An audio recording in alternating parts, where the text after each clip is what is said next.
ডাকসু নির্বাচনের প্রচারণা শুরু, ভোটের দিন ক্যাম্পাসে সেনা মোতায়েন, নির্বাচনী ব্যস্ততা রাকসু ও জাকসুতে। রোহিঙ্গারা নিজ দেশে ফিরতে চায়, ক্যাম্প পরিদর্শনে বিদেশি পর্যবেক্ষক, আন্তর্জাতিক সহায়তা বাড়বে আশা উপপ্রেস সচিবের। ঢাকা চট্টগ্রাম মহাসড়কে দীর্ঘ যানজট, রাতভর যাত্রী ও চালকদের চরম ভোগান্তি, দুপুরের পর স্বাভাবিক। ভোলাগঞ্জ সাদাপাথর এলাকা পরিদর্শনে উচ্চতর তদন্ত কমিটি, 2 দিন পর্যবেক্ষণের পর দেয়া হবে বিস্তারিত প্রতিবেদন।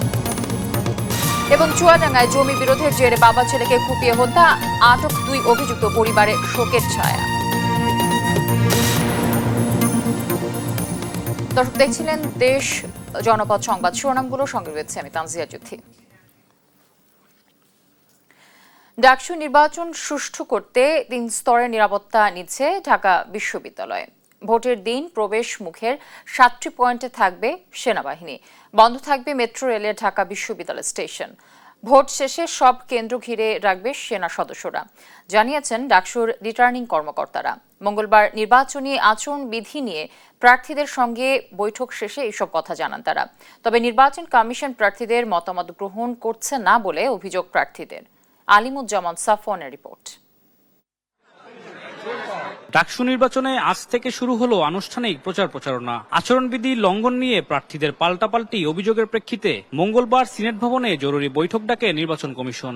একটি শান্তিপূর্ণ পরিবেশ শিক্ষার পক্ষে বৈঠকে ডাকসু রিটার্নিং কর্মকর্তা গোলাম রাব্বানী জানান, নির্বাচনের দিন 3 স্তরে নিরাপত্তা নিচ্ছে প্রশাসন। সুষ্ঠু ভোট ও বিশৃঙ্খলা এড়াতে স্ট্রাইকিং ফোর্স হিসেবে থাকবে সেনাবাহিনী। আমাদের এই ডাকসু নির্বাচনকে কেন্দ্র করে যে ধরনের আইন শৃঙ্খলা বা নিরাপত্তা ব্যবস্থা জোরদার করতে চাইব, তারা সেই নিরাপত্তা ব্যবস্থা আমাদের দেবেন। বৈঠক পরবর্তী সংবাদ সম্মেলনে ছাত্রদল নির্বাচনের দিন মেট্রো স্টেশন বন্ধ না করার আহ্বান জানায়। সেই সঙ্গে ভোটাধিকার নিশ্চিতে ভোট কেন্দ্র বাড়ানোর অনুরোধও জানানো হয়। এই 8টি ভোট কেন্দ্রের মধ্য দিয়ে কোনোভাবে 40,000 স্টুডেন্টের ভোট কাস্টিং কোনোভাবেই সম্ভব নয়। এদিকে নির্বাচনী আচরণবিধি এখনো স্পষ্ট নয় বলে জানান বৈষম্য বিরোধী শিক্ষার্থী সংসদের ভিপি প্রার্থী আব্দুল কাদের। আজকে দেখেন, আজকে তারা নানান বিষয় বলেছে, আচরণবিধি কেমন হবে কি না হবে, কিন্তু আমরা বারবার যখন আমরা কনসার্ন জানাচ্ছি যে আপনারা যেগুলো বলতেছেন সেগুলো হচ্ছে মানে অবভিয়াসলি দুর্বোধ্য, স্পষ্ট, আপনাদের ক্লিয়ার করা উচিত, কিন্তু সেই সুযোগটা বলার সুযোগ আমরা দেওয়া হয়নি। ডাকসু নির্বাচন চলাকালীন ক্লাস পরীক্ষা চলা অযৌক্তিক বলে মন্তব্য করেন বিনিয়ামিন মোল্লা। আমরা চাই যে অন্তত 3, 4 দিন 5 দিন আগ থেকে যেন গুরুত্বপূর্ণ পরীক্ষাগুলো সেগুলোকে যেন রিশিডিউল করা হয়। আমরা বন্ধের কথা বলছি না, সেগুলোকে যেন রিশিডিউল করা হয়। এদিকে নির্বাচনী প্রচারণায় এসে ক্ষমা চেয়ে চিঠি দেওয়ার বিষয়টি অস্বীকার করেছেন উমামা ফাতেমা। আলিমুজ্জামান সাফওয়ান, দেশ টিভি, ঢাকা। এদিকে শেষ দিনের মতো চলছে রাকসুর মনোনয়ন ফর্ম বিতরণ। তবে ছাত্রদল ভোটার তালিকা নিয়ে প্রশ্ন তুলে 5 দফা দাবি নিয়ে মনোনয়নপত্র সংগ্রহ না করার ঘোষণা দিয়েছে। এছাড়া জাকসু নির্বাচনে মনোনয়ন যাচাই বাছাই থেকে বাদ পড়া 20 প্রার্থী তাদের প্রার্থিতা ফিরে পেতে আপিল করেছেন। আগামী 29 অগস্ট চূড়ান্ত প্রার্থী তালিকা প্রকাশের পর আনুষ্ঠানিক প্রচারণা শুরু হবে বলে জানিয়েছেন নির্বাচন কমিশন। সহকর্মীদের তথ্য ও ছবিতে বিস্তারিত জানাচ্ছেন ফারজান আফরোজ টুম্পা। শেষ দিনের মতো চলছে রাকসুর মনোনয়ন ফর্ম বিতরণ। মঙ্গলবার বিকেল 3:30টা পর্যন্ত কেন্দ্রীয় ছাত্র সংসদের বিভিন্ন পদে 81টি, হল সংসদে 119টি, সিনেট ছাত্র পরিষদে 10টি মনোনয়ন ফর্ম বিক্রি হয়। ফর্ম বিতরণ চলবে বিকেল 5টা পর্যন্ত। সেই 35 বছর কিন্তু বিভিন্ন রাজনৈতিক দল ক্ষমতা এসেছিল, কেউ কিন্তু ডাকসু বাস্তবায়ন করার উদ্যোগ নেয়নি। তারা চাইলেই তাদের যে ক্যাপাসিটি ছিল তারা কিন্তু পারতো। তো আজকে এই অবস্থা এসে আমরা যে রাকসু ফর্ম তুলতে পারতেছি, এটা খুবই আমাদের ভালো লাগতেছে এবং আমরা যেন চাই এটা যেন ধারাবাহিকতা থাকে। প্রশাসন যে একটা নিয়ম বেঁধে দিল আজকের মধ্যে ওনাদের মনোনয়ন উত্তোলন করার কথা, আমি আশা রাখি আজকে বিকাল 5টা বা 4টা পর্যন্ত যে আমাদের কমিশনের যে সর্বশেষ টাইম ওটার মধ্যে ওনারা উত্তোলন করবে। যদি রাকসু পিছিয়ে যায়, এই ক্ষেত্রে যে নির্বাচন কমিশনের তফসিল এটা কিন্তু যথাসময়ে কার্যকর হবে না। পরিকল্পনা পরে হবে, আগে ঘোষণা দিতে হবে রাজশাহী বিশ্ববিদ্যালয় একটা পূর্ণাঙ্গ আবাসিক বিশ্ববিদ্যালয় হবে। তো 2 দিন কিছুটা ফর্ম সংগ্রহের স্লোগতি ছিল, সেটা আজকে আপনারা লক্ষ্য করছেন যে ছাত্রছাত্রীরা ব্যাপক হারে তারা ফর্ম সংগ্রহ করছে। তবে ভোটার তালিকা নিয়ে অভিযোগ ওঠায় 5 দফা দাবি তুলে ধরে মনোনয়ন সংগ্রহ থেকে বিরত থাকে ছাত্রদল। দাবিগুলো তো শুধু ছাত্রদলের দাবি না, আমরা তো যৌক্তিক দাবি এগুলো রাখছি। আমরা যদি চেঞ্জ না হয়, আমরা হয়তো বা শিক্ষার্থীদেরকে নিয়ে আমরা শক্ত আন্দোলন নামবো। এদিকে জাহাঙ্গীরনগর বিশ্ববিদ্যালয়ের কেন্দ্রীয় শিক্ষার্থী সংসদ জাকসু নির্বাচনে মনোনয়ন যাচাই বাছাই শেষে বাদ পড়া ২০ প্রার্থী তাদের প্রার্থিতা ফিরে পেতে মঙ্গলবার দুপুর ২টা পর্যন্ত নির্বাচন কমিশন বরাবর আপিল করেছেন। এর আগে সোমবার সন্ধ্যায় জাকসু নির্বাচন কমিশন ২৭৬ মনোনয়নপত্রের বিপরীতে ২৫৬ প্রার্থীর মনোনয়ন বৈধ ঘোষণা করেন। বাকি ২০ প্রার্থীর মনোনয়নপত্র নানা অসঙ্গতির জন্য বাতিল করা হয়। বাদ পড়াদের মধ্যে ৬ জন নারী ও ১৪ জন পুরুষ প্রার্থী রয়েছেন। আমার প্রস্তাব এবং সমর্থকের কিছু ইনফরমেশন ভুল ছিল, এই কারণে আমার আবেদনটি গ্রহণ করা হয় নাই। নির্বাচন কমিশন জানায় ২৭ আগস্ট আপিলের শুনানি ও রায় শেষে আগামী ২৯ আগস্ট চূড়ান্ত প্রার্থী তালিকা প্রকাশের পর শুরু হবে আনুষ্ঠানিক প্রচার প্রচারণা। ফারজানা আফরোজ টুম্পা, নিউজ ডেস্ক, দেশ টিভি। ৩৫ বছর পর হতে যাচ্ছে রাকসু নির্বাচন। আজ মনোনয়নপত্র সংগ্রহের শেষ দিন। এ নিয়ে জানাতে রাজশাহী বিশ্ববিদ্যালয় থেকে যুক্ত হচ্ছেন সহকর্মী কাজী শাহেদ। শাহেদ, এ পর্যন্ত কতজন প্রার্থী মনোনয়নপত্র সংগ্রহ করেছেন, কি তথ্য রয়েছে আপনার কাছে?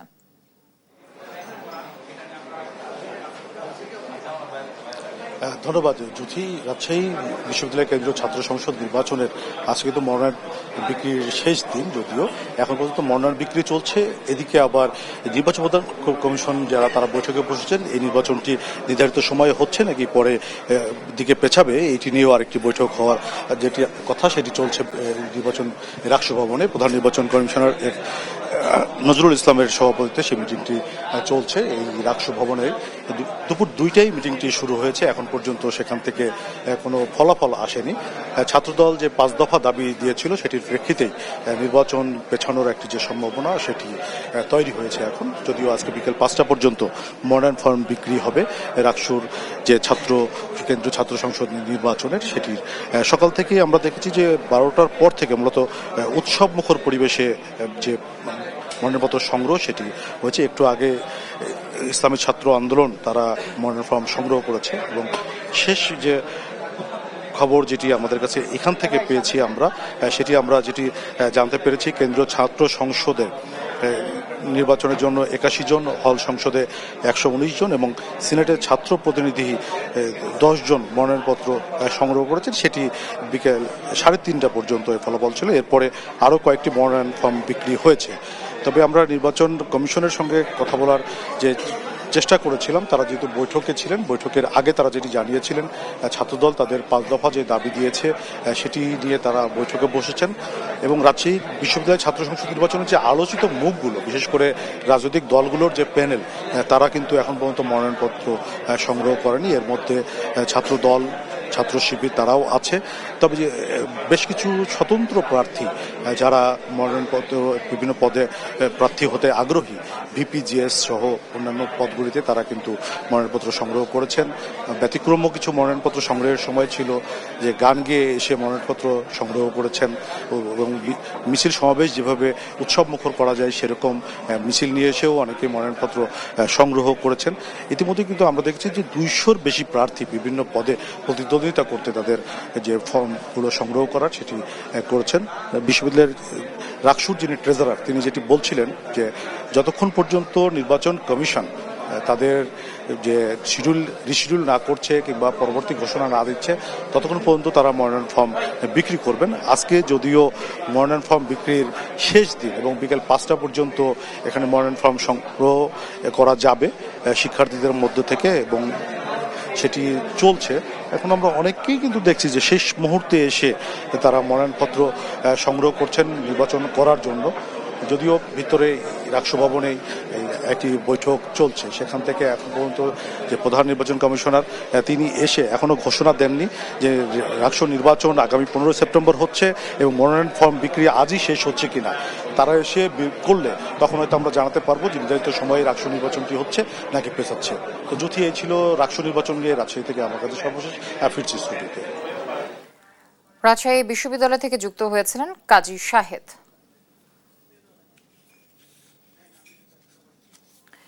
রোহিঙ্গা ক্যাম্প পরিদর্শনের মধ্য দিয়ে শেষ হলো রোহিঙ্গা সংকট মোকাবেলায় ৩ দিনের আন্তর্জাতিক সম্মেলন। মঙ্গলবার কক্সবাজারের ক্যাম্প পরিদর্শন করেন জাতিসংঘের প্রতিনিধি দল এবং বাংলাদেশে বিদেশি মিশনের কর্মকর্তারা। এ সময় আন্তর্জাতিক সহায়তা বাড়তে এই পরিদর্শন সহায়ক হবে বলে আশা প্রকাশ করেন প্রধান উপদেষ্টার উপপ্রেস সচিব। ফাহিম ইউসুফের রিপোর্ট। 3 দিনব্যাপী রোহিঙ্গা সংকট মোকাবেলায় আন্তর্জাতিক সম্মেলনে শেষ দিন সকালে কক্সবাজারের উখিয়ায় রোহিঙ্গা শরণার্থী শিবির পরিদর্শনে যান জাতিসংঘের প্রতিনিধি দল এবং বাংলাদেশে বিদেশি মিশনের কর্মকর্তারা। এ সময় ক্যাম্পের খাদ্য, চিকিৎসা ও রোহিঙ্গাদের কর্মসংস্থানে বহুমুখী কার্যক্রম নিয়ে খোঁজখবর নেন তারা। রোহিঙ্গারা সাধারণ মানুষের মতো জীবনযাপন করতে পারছে না জানিয়ে মিয়ানমারের জন্য স্বাধীন তদন্ত ব্যবস্থা প্রধান জানান তারা নিজ দেশে ফিরে যেতে চায়। They're not living as normal human beings, and the messages that we've heard the last several days from listening to the Rohingya, and I've been hearing it since I started coming here 6 years ago. We want to go home and when it's safe to do so. So we want to do everything we can to try to get to that situation that one day it's safe, they can return and they can live in a dignified way. এ সময় বর্তমানে খাবারের জন্য জনপ্রতি $12 থেকে সহযোগিতা না বাড়ালে এসব ক্যাম্পে মানবিক বিপর্যয় হতে পারে বলে আশঙ্কা প্রকাশ করেন প্রধান উপদেষ্টার উপপ্রেস সচিব। বলেন পাশাপাশি নতুন সহায়তা না এলে নভেম্বরের মধ্যে সংকটে পড়বে বাংলাদেশ। যে জনপ্রতি $12 করে এই মুহূর্তে খাদ্য সহায়তা দেওয়া হচ্ছে, সেটাও যে একজন মানুষের জন্য কত অপর্যাপ্ত এবং এই $12 বিনিময়ে আসলে তারা কতটুকু খেতে পারছেন সেটা তারা দেখে গেছেন।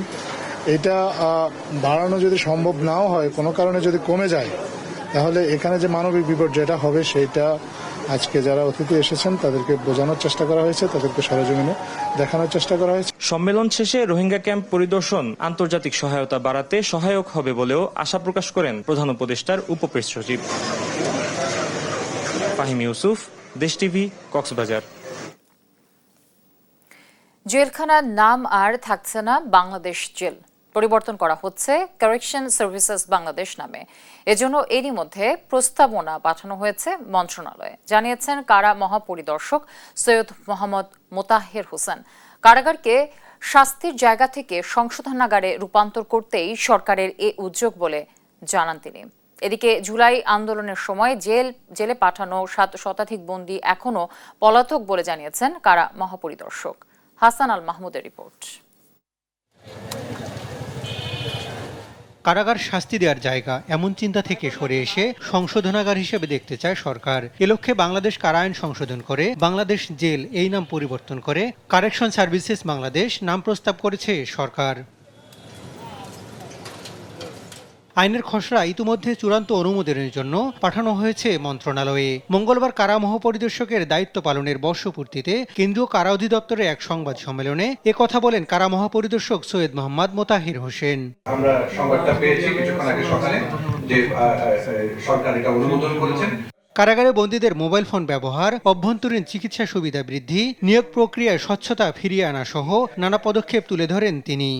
সাক্ষাৎ, টেলিফোনিং, পিসি ব্যবস্থাপনা এগুলোতে সবগুলোতে অটোমেশনের কাজ আমাদের পাইপলাইনে আছে এবং টেলিফোনটা অলরেডি চালু করেছি। সাক্ষাৎকারটা অনলাইন ভিত্তিক অ্যাপের মাধ্যমে যাতে ঝামেলা মুক্ত থাকে এটা করতে পারি।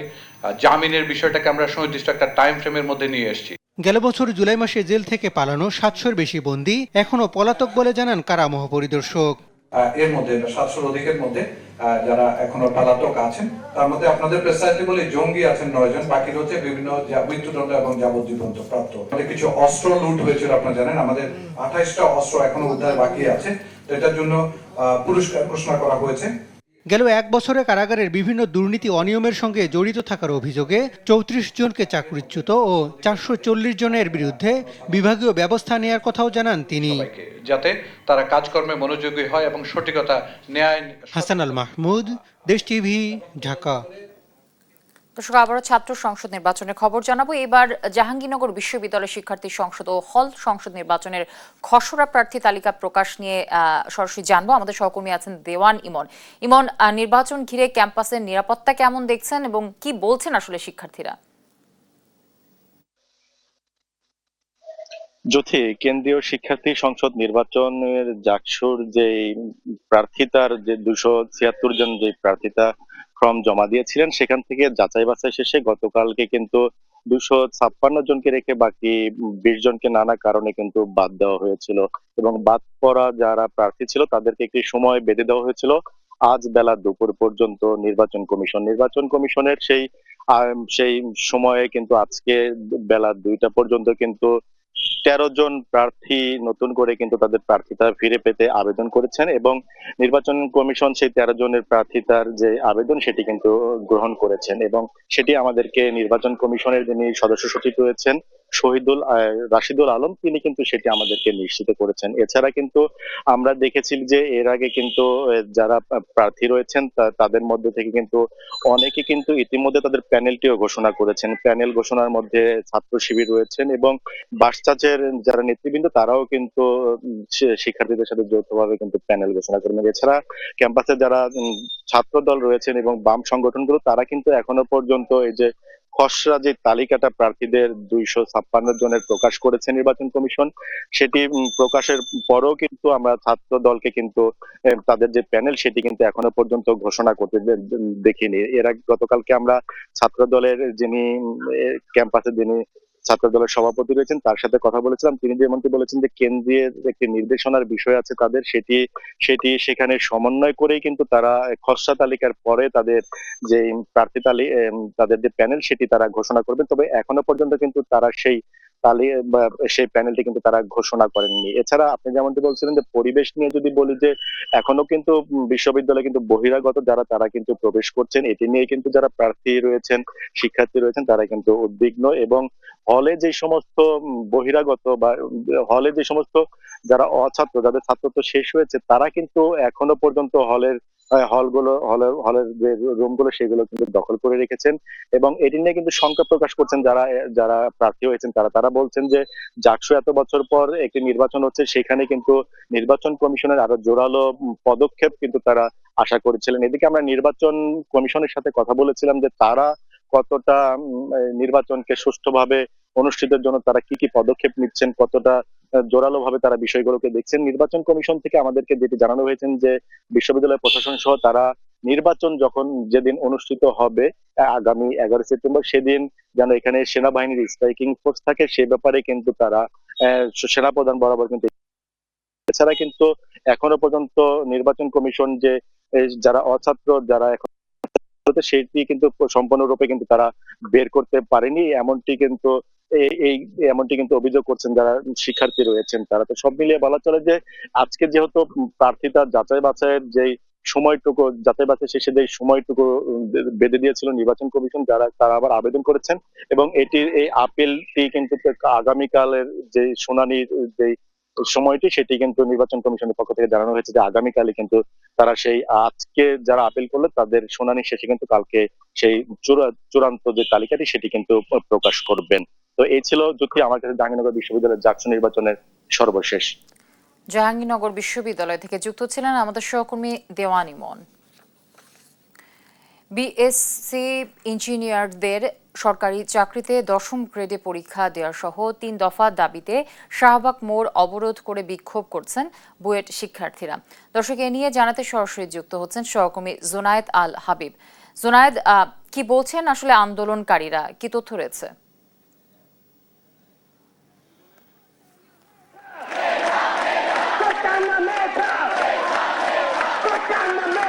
জ্যোতি, এই মুহূর্তে অবস্থান করছি শাহবাগে। মূলত এখানে বাংলাদেশ প্রকৌশল বিশ্ববিদ্যালয় সহ বেশ কয়েকটি প্রকৌশল বিশ্ববিদ্যালয়ের শিক্ষার্থীরা এই শাহবাগ মোড় অবরোধ করে তারা অবস্থান নিয়েছেন এবং বিক্ষোভ প্রদর্শন করছেন। তাদের মূলত 3টি দাবি, আসলে তারা এখানে 3টি দাবি পেশ করছেন। সেটি হচ্ছে যে সরকারি চাকুরিতে যে 9ম গ্রেড রয়েছে, 9ম গ্রেডে এই মুহূর্তে আসলে ডিপ্লোমা ইঞ্জিনিয়ার যারা রয়েছেন তাদের জন্য 33% কোটা রয়েছে। তারা দাবি করছেন যে এই 33% কোটা যাতে বাতিল করা হয় এবং 10ম গ্রেডে সরকারি চাকরিতে যে প্রকৌশলীদের জন্য যে চাকরিগুলো রয়েছে সেই 10ম গ্রেডে 100% মূলত ডিপ্লোমা ইঞ্জিনিয়ারদের নির্ধারণ করা রয়েছে, যেটি আসলে তারা পুরোপুরি বৈষম্যমূলক দাবি করছেন এবং তারা দীর্ঘদিন ধরে আন্দোলনটি করে আসছেন যাতে এখানে আসলে কোটা পদ্ধতিটি উঠিয়ে দেওয়া হয়। এখানে যারা বিশেষ করে বিএসসি ইঞ্জিনিয়ার রয়েছেন তাদের প্রবেশাধিকার নিশ্চিত করা হয় সে দাবিটি করে আসছেন এবং পাশাপাশি তারা আরো একটি দাবি করছেন, সেটি হচ্ছে যে যারা ডিপ্লোমা ইঞ্জিনিয়ার রয়েছেন তারা যেন ইঞ্জিনিয়ার নিজেদের অর্থাৎ প্রকৌশলী লিখতে না পারেন, সে বিষয়টি কিন্তু সে দাবিটি কিন্তু তারা করছেন।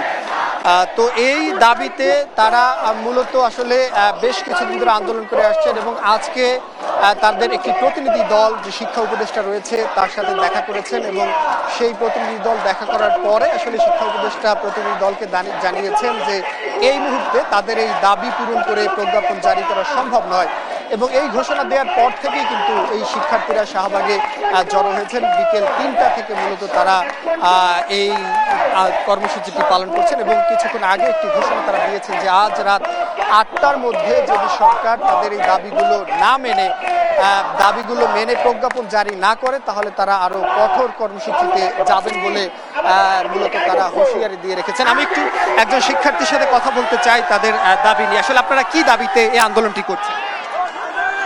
আমাদের দাবি আমরা তিনটা দাবিতে বসেছি। প্রথম দাবি হচ্ছে নবম গ্রেডে ওদের যে 33% কোটা রয়েছে, দশম গ্রেড থেকে প্রমোশনের মাধ্যমে নবম গ্রেডে 33% যে কোটা, এরা একে তো কোটা, দ্বিতীয়ত এটা হচ্ছে 33% সীমাবদ্ধ থাকে না, এটা 70 থেকে 90% পর্যন্ত আমরা দেখছি বিশেষ করে বিভিন্ন সাহিত্য প্রতিষ্ঠানগুলোতে, যেমন ওয়াসা, ডেস্কো, এগুলোতে আমরা দেখছি। দ্বিতীয়ত হচ্ছে দশম গ্রেড একটা হচ্ছে ইঞ্জিনিয়ারদের হচ্ছে একটা পদ, এখানে ইঞ্জিনিয়াররা কোনো ধরনের আবেদনই করতে পারতেছে না। আমাদের দেশে যে এতগুলো বিএসসি ইঞ্জিনিয়ারিং ডিগ্রি ধারী বেকার হয়ে বসে আছে, তারা হচ্ছে এখানে আবেদন পর্যন্ত করতে পারতেছে না, এখানে সম্পূর্ণভাবে 100% তারা দখল করে বসে আছে। আর তৃতীয় দাবিটা হচ্ছে বিএসসি ডিগ্রি ছাড়া শুধুমাত্র টেকনিশিয়ান যে ডিগ্রি, ডিপ্লোমাধারী যে যারা, তারা ইঞ্জিনিয়ার কোনো শব্দ নামের আগে ব্যবহার করতে পারবে না। ধন্যবাদ আপনাকে।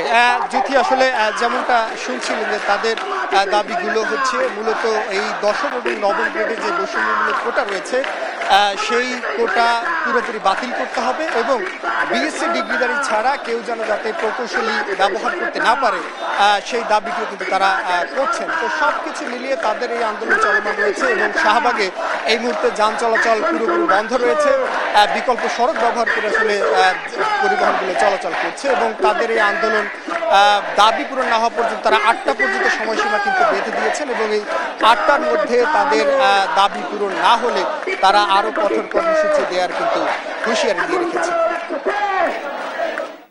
শাহবাগের মোড় থেকে যুক্ত ছিলেন আমাদের সহকর্মী জুনায়েদ আল হাবিব। ঢাকা চট্টগ্রাম ও ঢাকা সিলেট মহাসড়ক নারায়ণগঞ্জ অংশে দীর্ঘ যানজটের সৃষ্টি হয়েছে। সোমবার রাত থেকে যানজট শুরু হয়। মঙ্গলবার সকাল থেকে মহাসড়কের নারায়ণগঞ্জ অংশ কাঁচপুর হয়ে মেঘনা টোল প্লাজা পর্যন্ত তীব্র যানজটে আটকে পড়ে দূরপাল্লার bus, truck, minibus, lorry, covered van সহ হাজারো যানবাহন। পাশাপাশি ঢাকা সিলেট মহাসড়কের কাঁচপুর থেকে গাউসিয়া পর্যন্ত যানজটে নাকাল চালক ও যাত্রীরা। হাইওয়ে পুলিশ জানিয়েছে দাউদকান্দি এলাকায় একটি দুর্ঘটনা ও সড়কের উপর ট্রাক থামিয়ে চালকদের ঘুমিয়ে পড়ার কারণে যানজটের সৃষ্টি হয়েছে। পাশাপাশি ঢাকা সিলেট মহাসড়কের উন্নয়ন কাজ চলমান এবং সড়কের বিভিন্ন স্থানে খানাখন্দ যানজটের কারণ। তবে মঙ্গলবার দুপুরের পর স্বাভাবিক হতে শুরু করে পরিস্থিতি।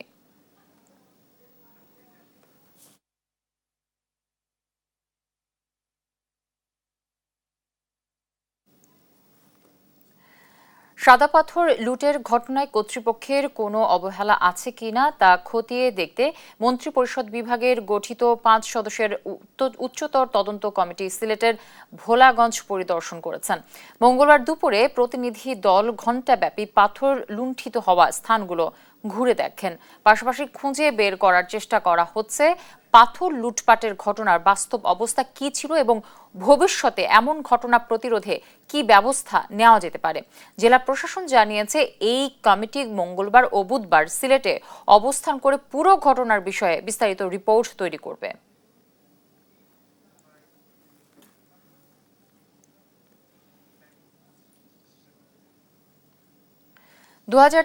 সালের এই দিনে কয়লা খনি প্রকল্প বাতিল, জাতীয় সম্পদ রক্ষা ও এশিয়া এনার্জিকে প্রত্যাহারের দাবিতে আন্দোলন করা ফুলবাড়িবাসীর ওপর গুলি চালায় আইনশৃঙ্খলা বাহিনী। এতে 3 জন নিহত হন এবং কয়েকশো মানুষ আহত হন।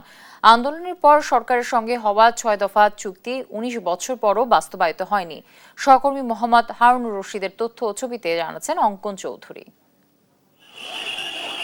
2006 সালের 26 আগস্ট দিনাজপুরের ফুলবাড়ীতে উন্মুক্ত কয়লার খনি প্রকল্প বাতিলের দাবিতে বিক্ষোভ শুরু হয়।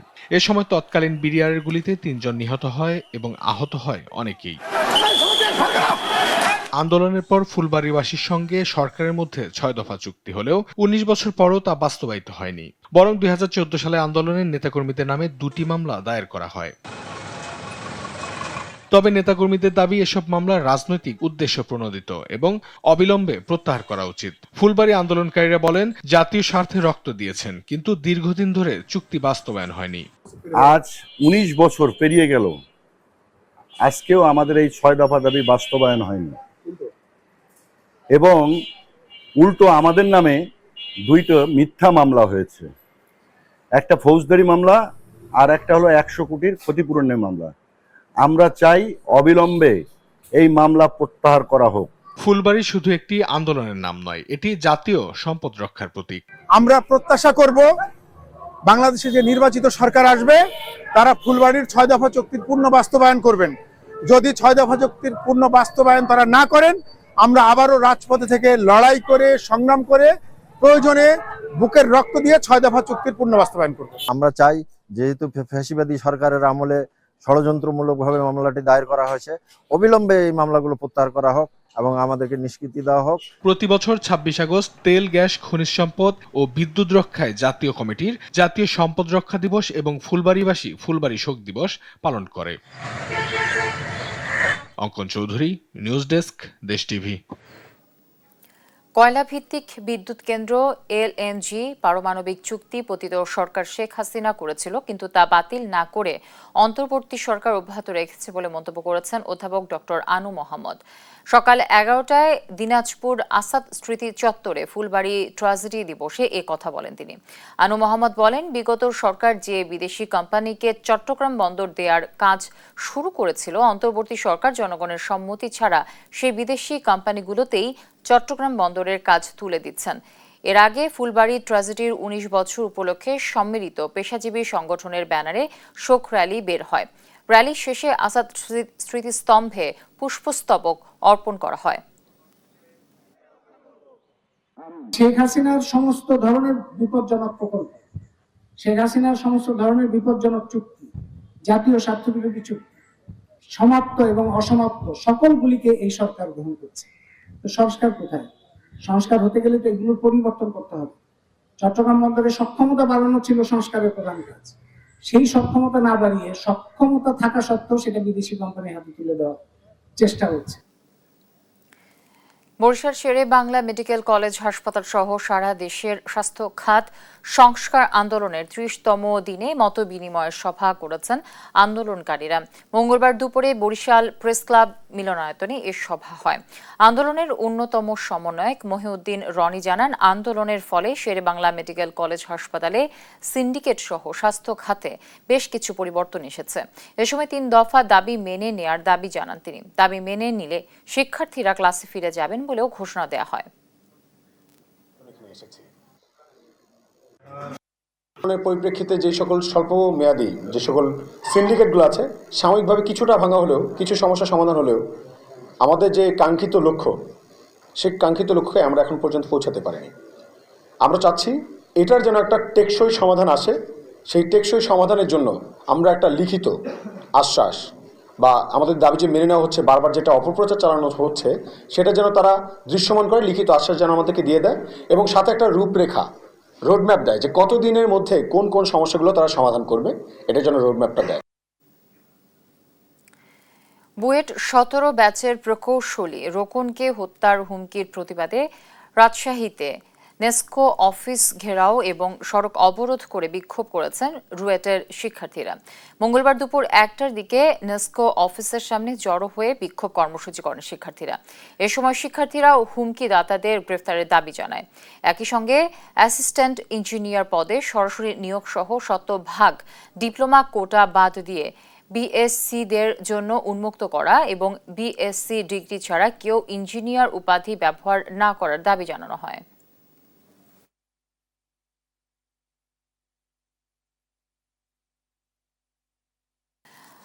রাজধানীর মানিক মিয়া অ্যাভিনিউতে কথা বলছেন এনসিপি নেতারা। আমরা সরাসরি চলে যাচ্ছি সেখানে। নির্বাচনে আসলা, অনেক বিজয় বিধারক অনেক দৃশ্য দেখেছে এবং যারা এতদিন ধরে অত্যাচারিত নিপীড়িত হয়েছে তাদের আত্মীয়স্বজনকে পায়নি, তাদের সাথেও আছো। কি মনে হয়, কি বার্তা দিতে চাও রাষ্ট্রকে? এই আজকে যে ঘটনা, এই ঘটনার সাথে আমাদের ব্যক্তিগত অভিজ্ঞতার অনেক মিল রয়েছে।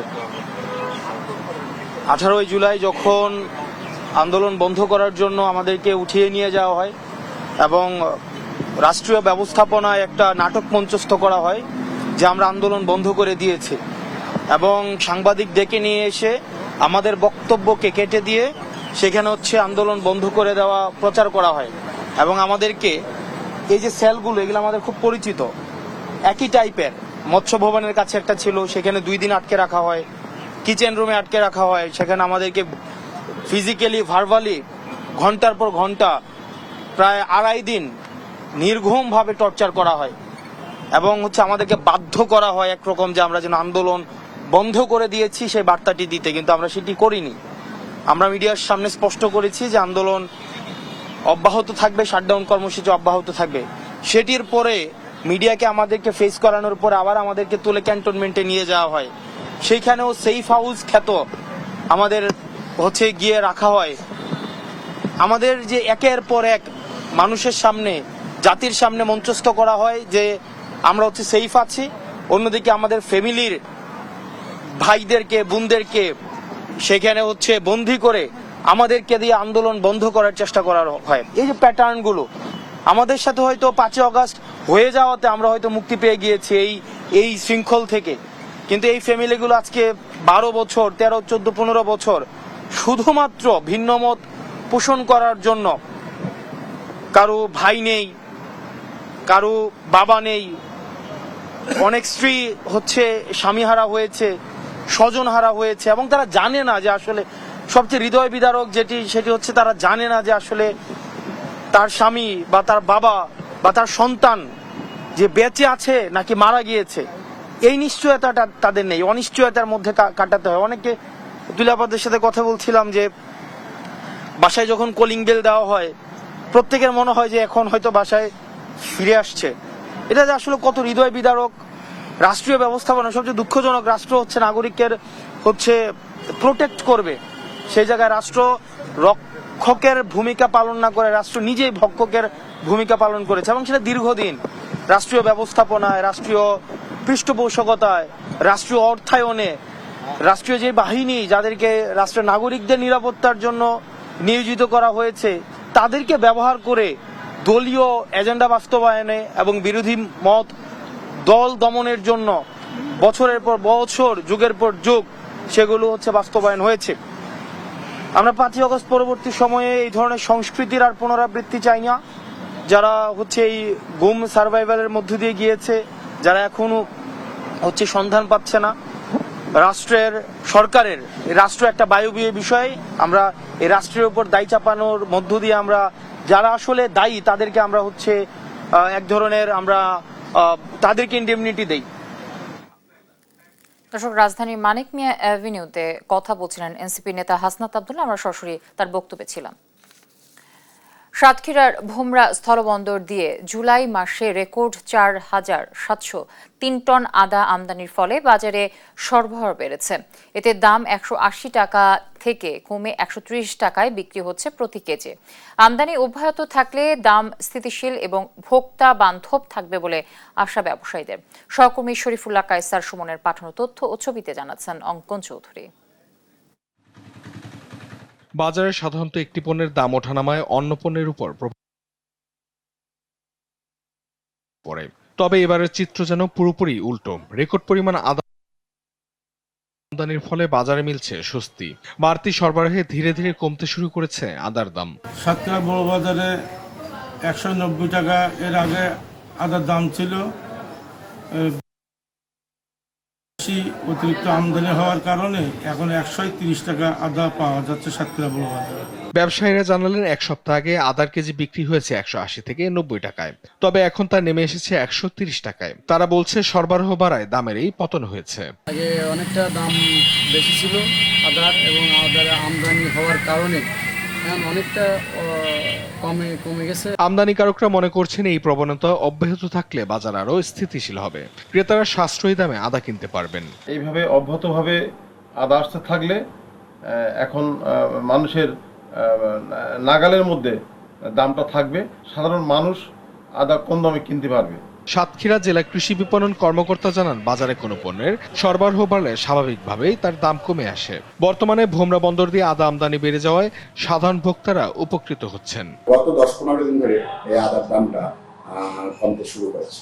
বাজারে এই মুহূর্তে পর্যাপ্ত আদার সরবরাহ আছে এবং দাম প্রতিনিয়তই 8-10 টাকা পর্যন্ত হ্রাস পাচ্ছে। চলতি জুলাইয়ে 4703 টন আদা আমদানি হয়েছে, যার দাম 57 কোটি টাকা, যা গত বছরের তুলনায় প্রায় 10 গুণ বেশি। অঙ্কন চৌধুরী, নিউজ ডেস্ক, দেশ টিভি।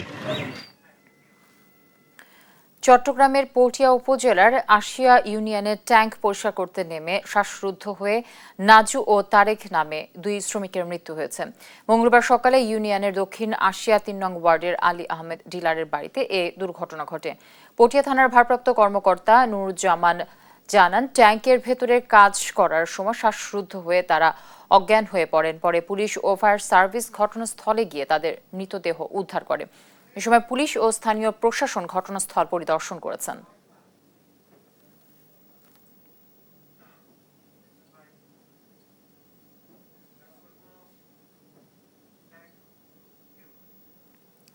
সুন্দরবনের কুখ্যাত ডাকাত করিম শরীফ বাহিনীর বিরুদ্ধে এক বড় ধরনের অভিযান পরিচালনা করে বাংলাদেশ কোস্ট গার্ড। মঙ্গলবার সকালে গোপন তথ্যের ভিত্তিতে কোস্ট গার্ড বেস মোংলা অভিযান পরিচালনা করে আলমগীর হোসেন সাগর নামে ডাকাত দলের এক সদস্যকে আটক করতে সক্ষম হয়। এ সময় একটি 1 নলা বন্দুক, 2টি তাজা কার্তুজ এবং 6টি ফাঁকা কার্তুজ জব্দ করা হয়। সে দীর্ঘদিন ধরে করিম শরীফ বাহিনীর সঙ্গে ডাকাতি ও অস্ত্র সরবরাহের কাজে জড়িত। কোস্টগার্ডের মিডিয়া কর্মকর্তা লেফটেন্যান্ট কমান্ডার সিয়াম উল হক জানান, সুন্দরবনকে সম্পূর্ণরূপে দস্যুমুক্ত করতে তাদের এই ধরনের অভিযান ভবিষ্যতেও অব্যাহত রাখবে। আটককৃত ডাকাত ও জব্দকৃত অস্ত্রের বিরুদ্ধে আইনানুগ ব্যবস্থা নেয়ার প্রক্রিয়া চলছে।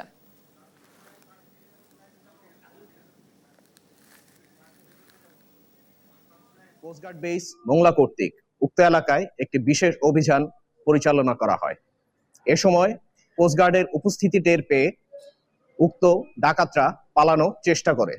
পরবর্তীতে কোস্টগার্ড অভিযানিক দল ধাওয়া করে একটি 1 নলা বন্দুক, 2 রাউন্ড তাজা কার্তুজ এবং 6 রাউন্ড ফাঁকা কার্তুজ সহ সুন্দরবনের কুখ্যাত ডাকাত করিম শরীফ বাহিনীর এক সহযোগীকে।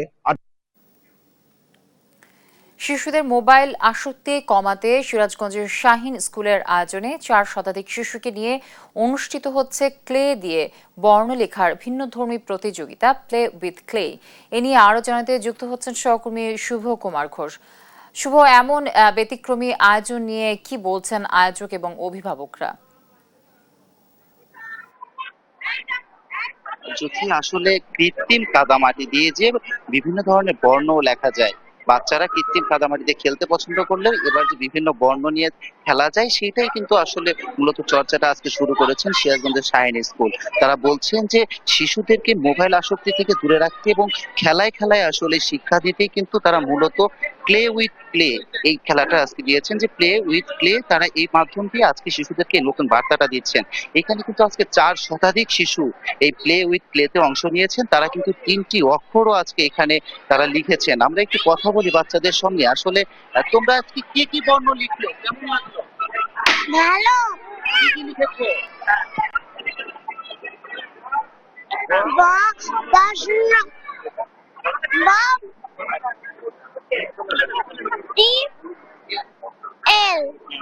কিন্তু আসলে প্রচুর উচ্ছ্বাসিত আমরা দেখেছি। আসলে মূলত কেন এমনটা আয়োজন করা হলো শিশুদেরকে নিয়ে? শিশুদের বয়স কিন্তু মূলত 3 থেকে 5 বছর। আমরা একটু জানার চেষ্টা করব যে কেন এই ধরনের শিশুদেরকে নিয়ে ভিন্ন ধরনের একটি আয়োজন করলো এই শাহীন শিক্ষা পরিবার। আমি একটু কথা বলি শাহীন শিক্ষা পরিবারের সিরাজগঞ্জের পরিচালক আছেন নুরুল হক।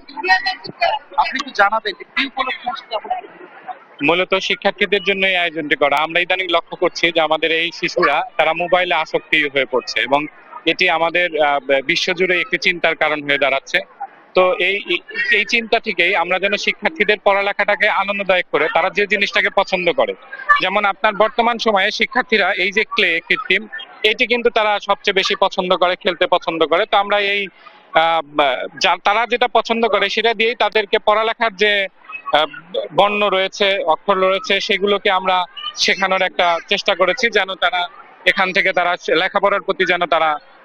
ধন্যবাদ আপনাকে। আসলে আমরা কিন্তু কথা বলেছিলাম যদি অভিভাবকদের সঙ্গে, অভিভাবকরাও কিন্তু এটাকে খুবই সুন্দরভাবে নিয়েছেন। তারা বলছেন যে এই উদ্যোগটা সুন্দর, যদি এভাবে শিশুরা কিন্তু যদি খেলতে খেলতে শিখতে পারে তাহলে সেটাদের জন্য আগামীতে জন্য তাদের বিকশিত হবে মেধা, এমনটাই বলছেন। যদি এই ছিল আসলে সিরাজগঞ্জ থেকে প্লে উইথ ক্লে কর্মসূচির সর্বশেষ। আমাদের সহকর্মী শুভ কুমার ঘোষ যুক্ত ছিলেন সিরাজগঞ্জ থেকে। জামালপুরের দেওয়ানগঞ্জে আসছে বিএনপি কেন্দ্রীয় নেতৃবৃন্দ। বিএনপির পরিবারের পক্ষ থেকে ২৪-এর ছাত্র জনতার গণ অভ্যুত্থানের শহীদ পরিবার ও আহতদের মাঝে আর্থিক সহায়তা ও অটো রিকশা প্রদান করবে।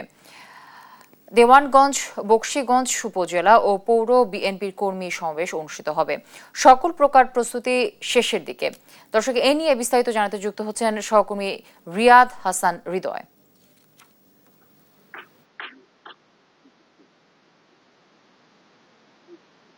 জুথি, আসলে যেমনটি বলছিলেন যে জামালপুরের দেওয়ানগঞ্জের বালিকা উচ্চ বিদ্যালয়ের মাঠে আমরা এই মুহূর্তে রয়েছি।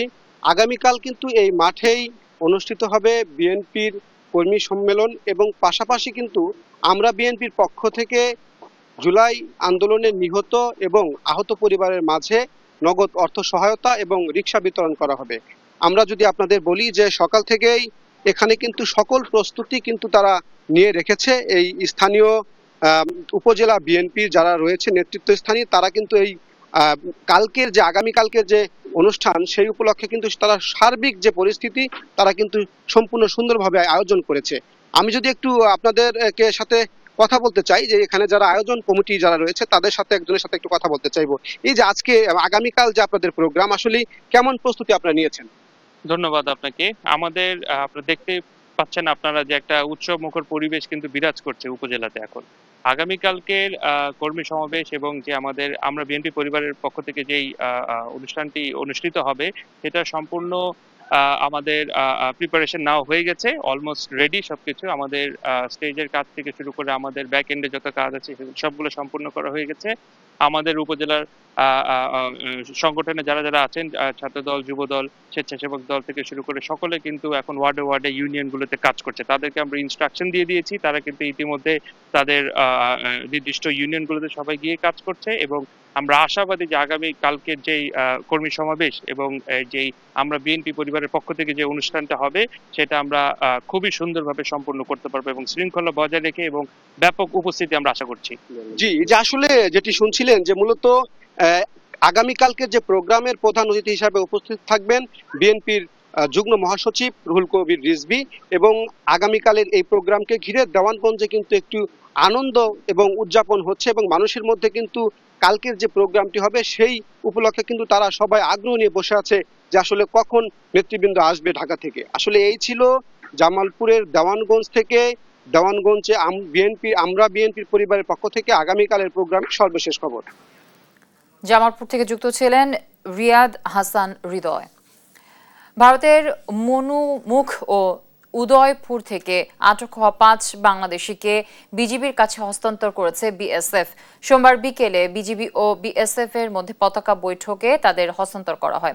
পরে রাতে বিজিবি তাদেরকে ফেনী মডেল থানায় পাঠায়। তাদের নাম ঠিকানা যাচাই করে স্বজনদের সঙ্গে যোগাযোগের চেষ্টা করা হচ্ছে। পুলিশ ও বিজিবি সূত্র জানায় ভারতে অবৈধভাবে প্রবেশের দায়ে তাদের আটকের পর তারা 3 মাস ওই দেশের কারাগারে ছিলেন। এদিকে অবৈধভাবে ভারতে প্রবেশের পর নিরাপত্তাহীনতায় পুনরায় বাংলাদেশে অনুপ্রবেশের সময় শেরপুরের ঝিনাইগাতি সীমান্তে মানব পাচারকারী চক্রের 2 সদস্য সহ 7 জনকে আটক করেছে বিজিবি। পরে বিকেলে তাদের পুলিশের কাছে হস্তান্তর করা হয়।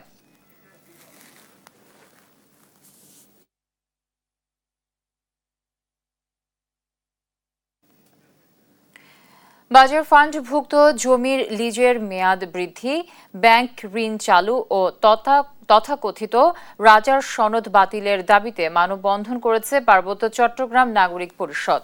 মঙ্গলবার সকালে জেলা প্রশাসক কার্যালয়ের সামনে এই মানববন্ধন হয়। এই সময় বক্তারা বলেন, একটি জেলা প্রশাসক সরকারের সর্বোচ্চ প্রতিনিধি। তিনি জেলার ভূমি নিয়ন্ত্রণ সহ রেভিনিউ আদায়কারক উচ্চ মহলের সাথে আলোচনা করে তিনি চাইলে এসব সমস্যার সমাধান করতে পারেন। 3 পার্বত্য জেলার বাসিন্দারা 61 জেলায় গিয়ে ভূমি ক্রয় করতে পারলেও তারা এসে পার্বত্য জেলায় ভূমির মালিক হতে পারে না, যা একটি স্বাধীন রাষ্ট্রে কখনোই কাম্য নয়।